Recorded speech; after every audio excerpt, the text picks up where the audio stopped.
Hey guys, I've had this on for about 5 hours. This is the Walker Tape Extreme Hold, and that was comparable to the Walker Tape Ultra Hold. I've just done some reading and watched a couple of videos about this stuff. Ethyl acetate is not the only ingredient in this silicone-based adhesive. Ethyl acetate is more of a solvent. It's actually used in confectionery, nail polish remover, and a bunch of other things. It's like an artificial sweetener. It's been said to have a sort of a pear-type sweet smell. As you can see, the lid's fallen in half just from doing that, because Ultra Hold still uses cheap, shitty. It's all falling to pieces.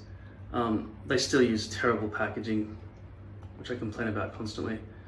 The Ultra Hold problem has always been that it melts and gets caught up in your hairs in lace, and always remains sticky, and it seems to dissolve at about 25 degrees Celsius or 80 degrees Fahrenheit.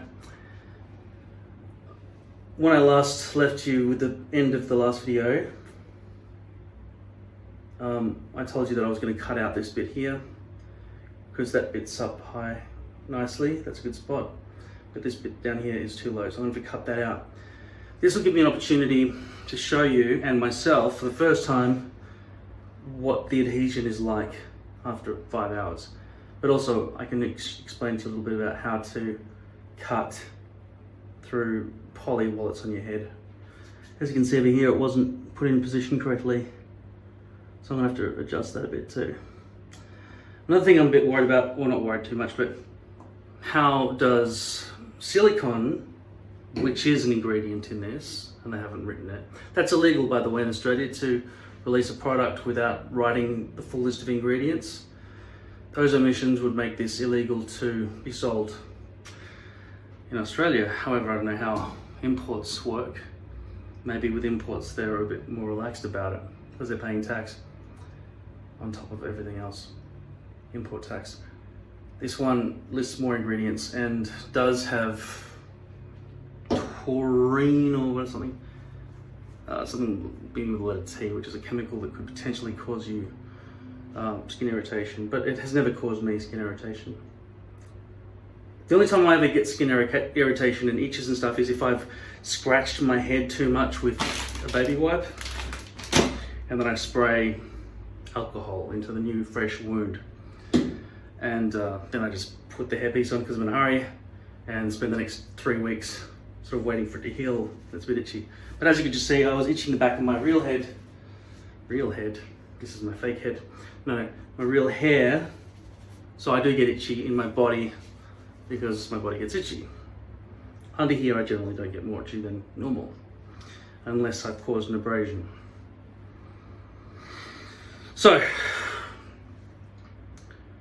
the other thing is that I'm questioning now is, because Ultra Hold is always kind of wet, especially when it's hot, the temperature in this room now is about, I'd say, 15 degrees Celsius, which is like 60 degrees Fahrenheit. So it's still cold enough to not worry about any kind of melting of any kind of glue. But Ultra Hold would still be sort of wet and stringy when I lifted it. We're about to see what's going to happen after 5 hours of wearing this silicone glue, what this is like, and also how hard it would be to pull up. Okay, so peeling from any edge, it's going to be a lot easier. So just there, I just was able to grab that edge and pull it up. I just want to see more about what's it like to pull on from that perspective.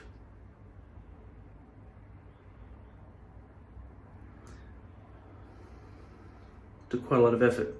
Now with Ultra Hold, if that lifted like that, and I'm feeling that now, it's absolutely no stick whatsoever. So pushing it back down, it's completely lost its stick, and I need to find myself a bathroom to reapply it because it's like hardened plastic. There's a little bit of sweat there, but not much.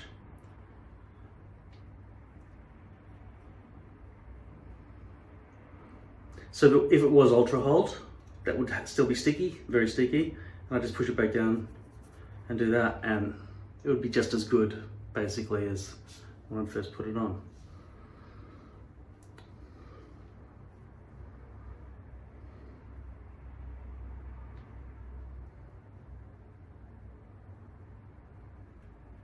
The other thing is, will this solvent, for example, work to remove residue of that glue from the hairpiece, etc.? I'm not sure yet. Is that too high? I've also got to be concerned about how deep did I bleach the front roots of this hair. Because if I go back too far, then it will be dark hair against white skin, and that's going to be like it was unbleached. So I'm going to stick one of the blades of the scissors and sort of try to make sure that I'm not cutting through any hairs, but I will be cutting through some hairs, and those hairs I will deal with now.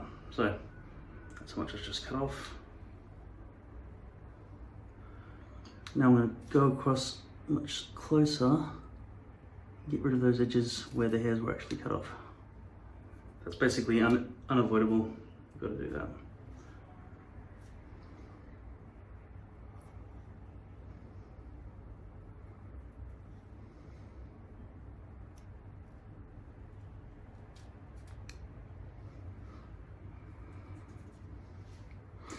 Also, the other great thing about this is because it's basically hardened and the glue's got no wetness to it, I have absolutely zero fear that any kind of dirt is going to build up around here. Because how can it if it's not sticky? This glue seems to be the ultimate, the glue I've been waiting for. And if this actually is as good as I really think it might be, well, I hope it is, in all conditions, sweating and different levels of heat, etc., potentially I would consider going back to lace. But potentially I would go back to lace in an advanced way. And what I'm saying is I would probably try to get blonde hair pieces and then dye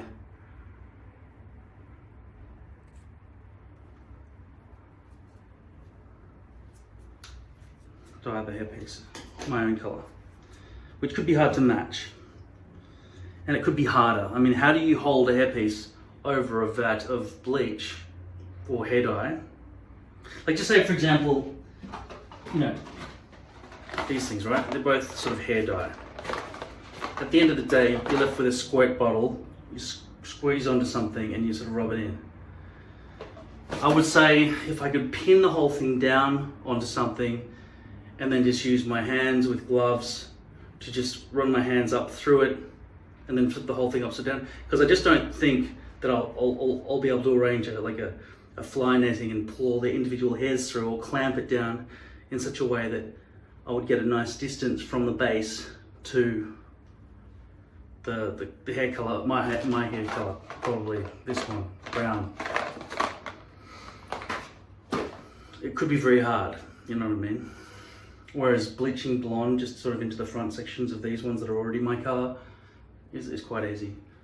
So because there's no stick or anything, or there's no glue, residual glue lying around, I get the feeling that doesn't even need any cleanup around there. So it's kind of done already. There's no shininess to this that I can see. There's some glue in the hairs there.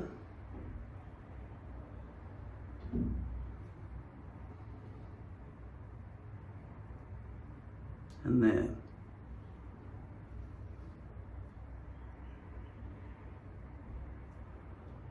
But it's really invisible and it's really dry.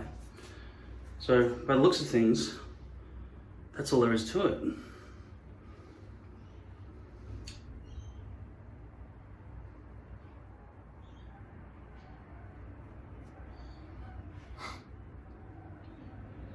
It does look like a straight line though, so I don't know how to correct that.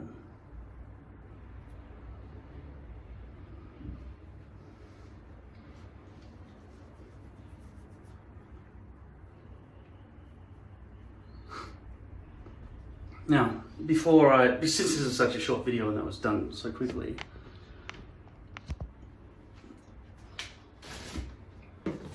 I'll show you something that I noticed.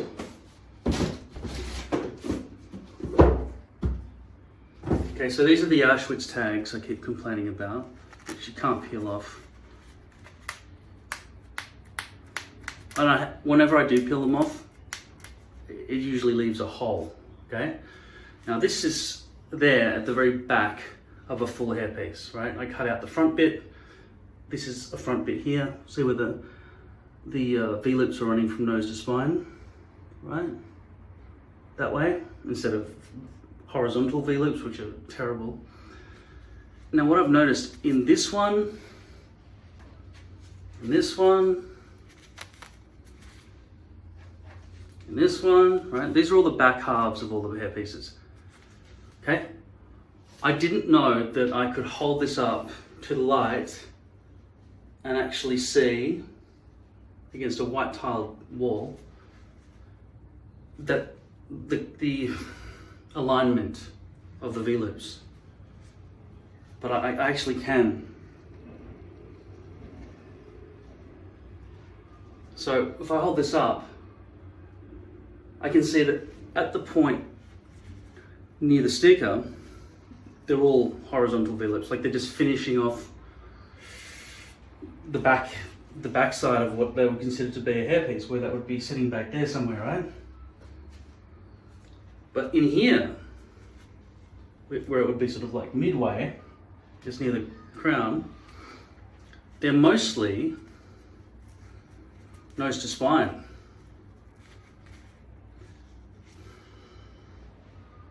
But not really. But more so.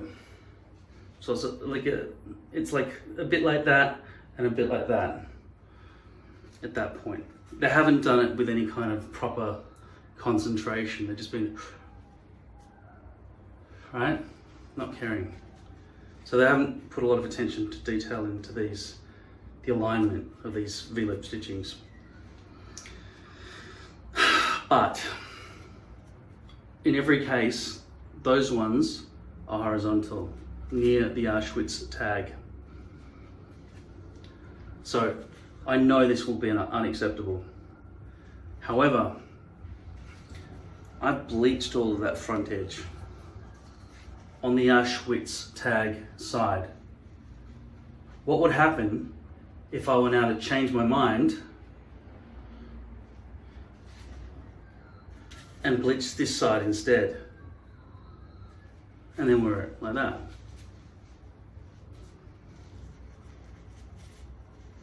So I wouldn't want to wear this unbleached ever. But I wouldn't want to wear horizontal V-loop stitching along the front unless I know no one's going to be looking at my hairline, because I'll have a brush forward look and I would never risk brushing it back in any way whatsoever. I wouldn't even do what I'm doing now with this. I'd brush it forward.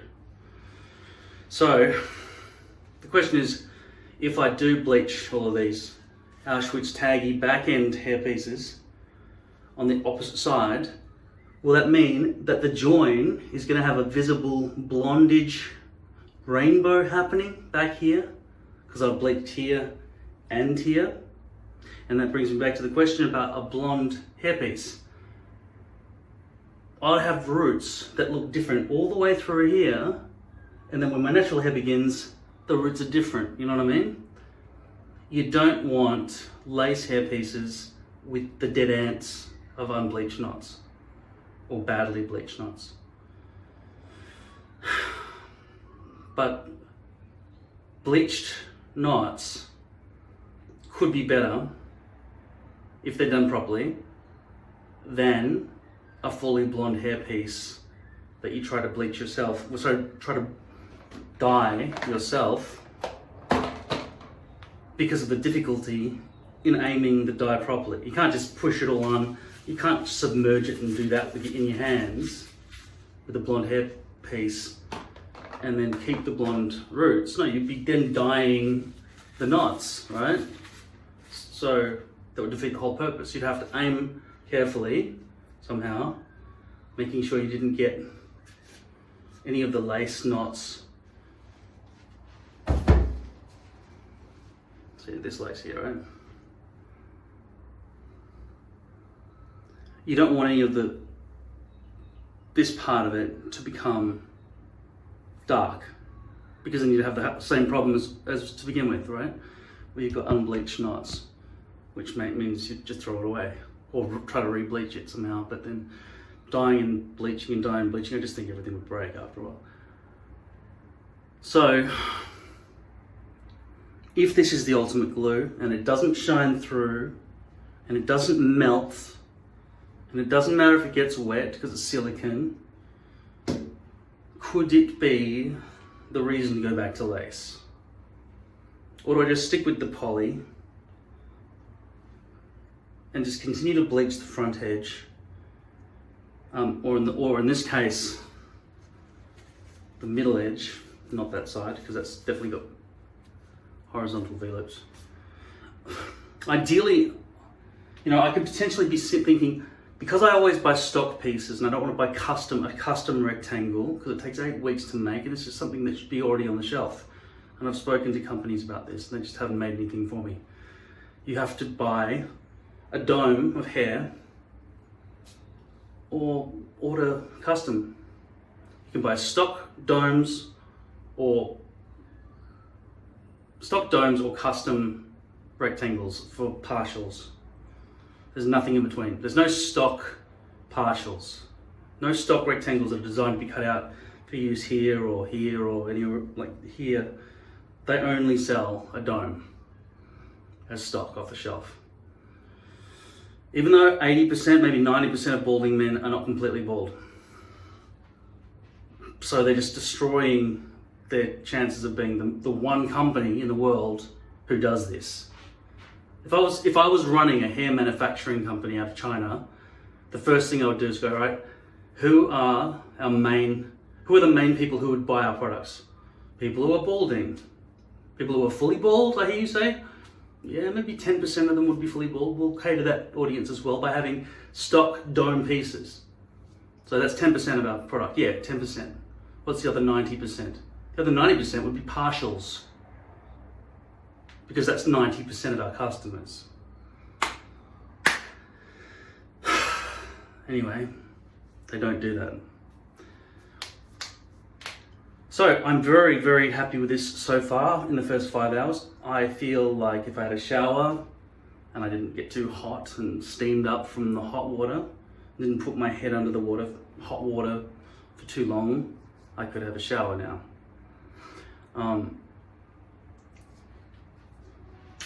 This seems like the answer.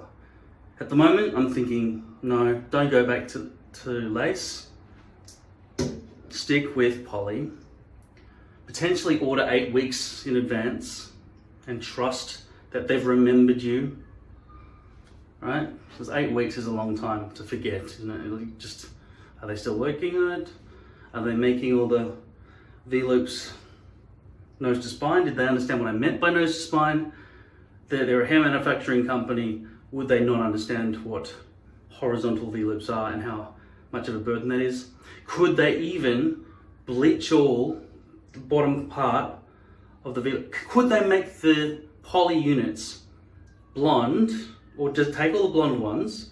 And by the way, blonde is the most manageable hair type because it's so thin, right?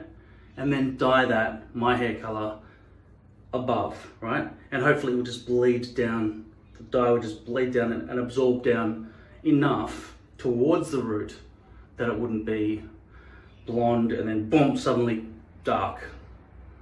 Because whenever I do this kind of bleaching, you can see how it fades up into the brown, because the exposure time is about 45 minutes and then it just doesn't blonde all the way, right? It removes some of the color, not all of it.